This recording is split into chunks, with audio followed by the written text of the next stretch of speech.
अस्सलाम वालेकुम स्टूडेंट्स। आज नेक्स्ट हमने जो डिस्कस करना है वो टॉपिक है separable spaces and it's examples.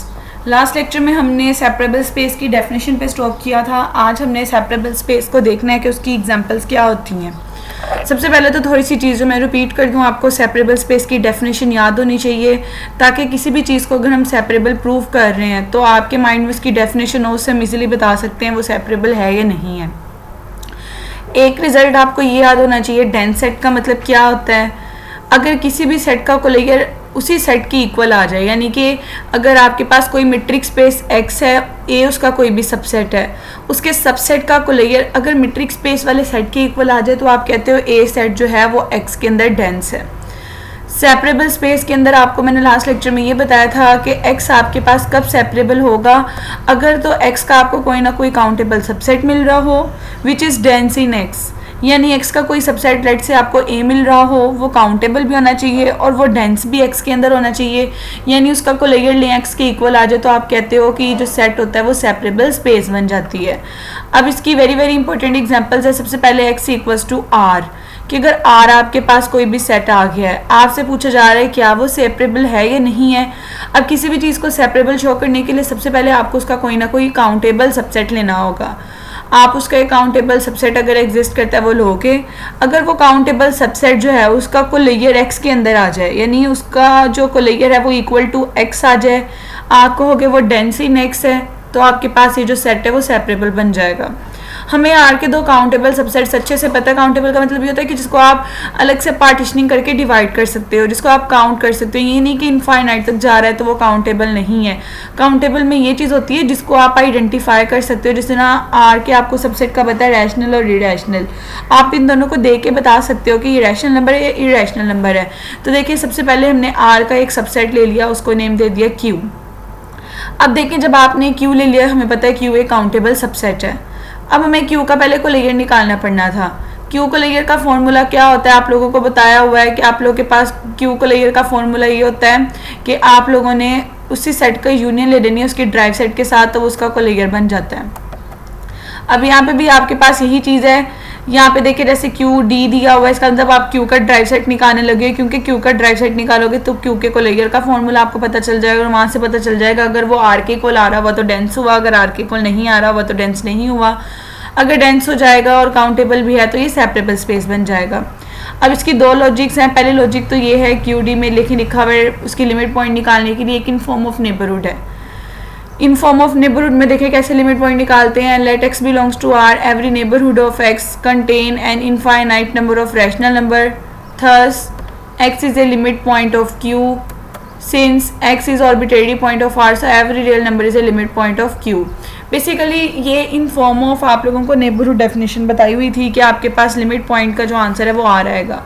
आपको इससे इजीली लॉजिक एक मैंने ऑलरेडी बताई हुई थी, मैं अगेन वो रिपीट कर देती हूँ। आपके पास जो रैशनल और इरेशनल नंबर है ये रियल लाइन पे आपस में मर्ज हुए हुए हैं। आप लोग इसमें भी लॉजिक लिख सकते हो कि रैशनल और इरेशनल रियल लाइन में इस तरह मर्ज हैं कि आप उन दोनों को सेपरेट नहीं कर सकते। अगर आप उन दोनों को सेपरेट नहीं कर सकते तो आपको नहीं पता कि रैशनल नंबर के बाद अगला इरेशनल आएगा या फिर रैशनल आएगा। इसलिए जब आपके पास ऐसी कंडीशन आ जाए कि एलिमेंट्स आपस में इस तरह मर्ज हों कि सेट को सेपरेट ना किया जाए तो पूरे का पूरा सेट आपके पास उसके लिमिट पॉइंट में आ जाता है।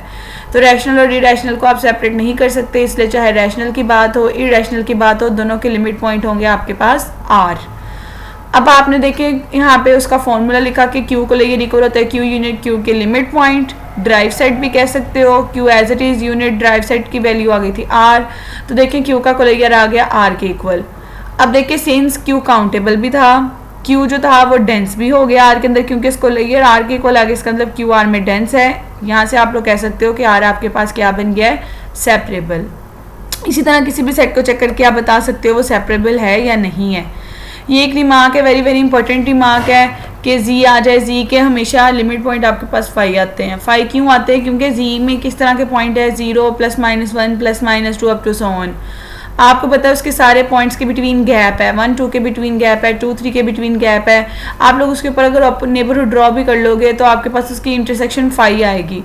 इसलिए हमेशा ऐसे नंबर जिनमें गैप्स आ रहे हों, जिसमें इंटरवल्स ना इन्वॉल्व हो रहे हों, उसके लिमिट पॉइंट हमेशा 5 होते हैं।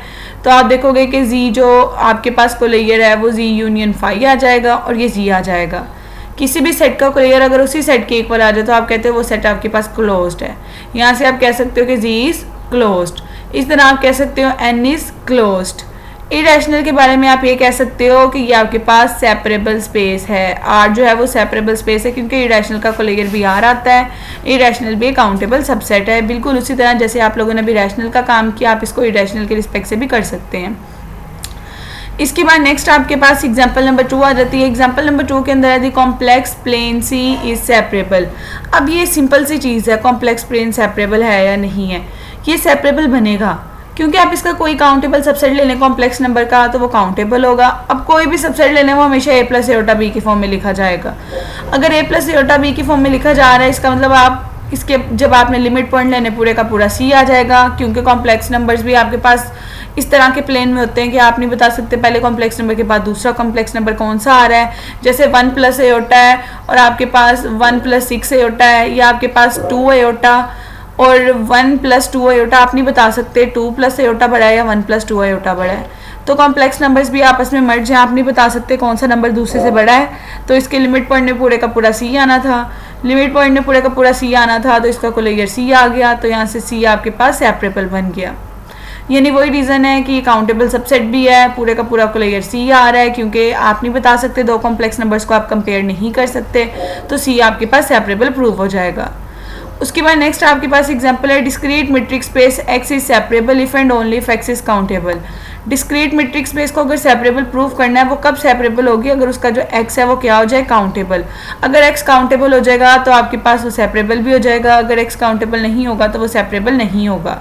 इसके लिए कुछ रिजल्ट्स आपको यूज़ करने पड़ेंगे। आप लोगों के पास पहला रिजल्ट ये होता है कि किसी भी डिस्क्रीट मीट्रिक स्पेस में उसका हर सबसेट जो होता है वो ओपन होता है। एक चीज़ आपने याद रखनी है, एक बात याद रखनी है कि अगर आपके पास कोई भी फाइनाइट सेट है उसका कॉम्प्लीमेंट हमेशा आपके पास ओपन होता है, हर सबसेट उसका ओपन होता है। किसी भी क्लोज सेट का कॉम्प्लीमेंट लो फाइनाइट सबसेट का तो वो हमेशा उसका कॉम्प्लीमेंट जो है वो ओपन आएगा। ये दो बातें आपने याद रखनी है। अब आप लोगों को मैंने क्लास में ये भी बात बताई हुई है कि ओपन बॉल की मीट्रिक स्पेस कुछ इस तरह डिफाइन होती है डिस्क्रीट मीट्रिक स्पेस की, अगर वो r ग्रेटर देन 1 है तो पूरे का पूरा x आ जाता है, अगर r less than equal to 1 है तो सिंगलटन x आ जाता है। प्रूफ के अंदर सबसे पहले आप ये बात लिखोगे, देखें इसका हर सबसेट ओपन, इसका मतलब सिंगलटन x भी ओपन है। कैपिटल X जो है वो सारे के सारे सिंगलटन X की यूनियन से बना है, इसका मतलब ये भी ओपन है और ये भी टर्म आपके पास ओपन है। तो इन दोनों रीजंस को यूज़ करके आप कह सकते हो कि every subset of X is open in discrete metric space. आपके पास उसका हर सबसेट ओपन है। So complement of every subset of X is closed by definition of close set. देखिए अगर सेट आपके पास ओपन है, सेट ओपन हो तो कॉम्प्लीमेंट उसके ऑपोजिट होता है, कॉम्प्लीमेंट क्लोज्ड हो जाएगा। अगर कोई भी सेट क्लोज है इसका मतलब वो अपने ही कोलेयर के इक्वल है। अपने ही कोलेयर के इक्वल अगर आ गया तो आप यहाँ से कह सकते हो कि वो अपने ही आपके कोलेयर के इक्वल था, इसलिए x सेट जो है वो काउंटेबल भी था, अपने कोलेयर के इक्वल भी आ गया तो x आपके पास एक सेपरेबल स्पेस बन जाता है। तो स्टूडेंट्स आप लोगों के साथ जो आज मैंने वीडियो शेयर किया आप इसको देखें, सुने, समझें। अगर आपको किसी भी स्टेप में कोई प्रॉब्लम आती है तो आप कमेंट सेक्शन में पूछ सकते हैं, और अगर आप मेरे यूट्यूब चैनल पे नए हैं तो मेरे चैनल को ज़रूर सब्सक्राइब करें, मेरी वीडियो को लाइक करें और कमेंट सेक्शन में बताएं आपको आज की वीडियो की समझ आई है या नहीं आई।